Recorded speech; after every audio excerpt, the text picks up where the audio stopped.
નમસ્કાર દર્શક મિત્રો, સ્વાગત છે આપ સર્વેનું જીટીપીએલ જૂનાગઢ ન્યૂઝમાં। સૌપ્રથમ જોઈએ આજના મુખ્ય સમાચાર। શહેરભરની અગાસીઓ ચીચિયારી ડીજે સાઉન્ડ અને હર્ષોલ્લાસથી ગુંજી ઉઠી। ઉત્તરાયણ પર્વની શાનદાર અને ઉલ્લાસભેર થઈ ઉજવણી। મહાનગરપાલિકા દ્વારા ઉપરકોટના કિલ્લામાં ગોઠવાયેલ પતંગોત્સવને માણતા પતંગ રસિયાઓ।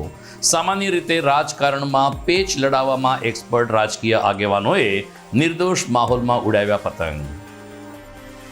જીવદયા પ્રેમીઓ દ્વારા ઘાયલ પક્ષીઓની કરવામાં આવી સારવાર।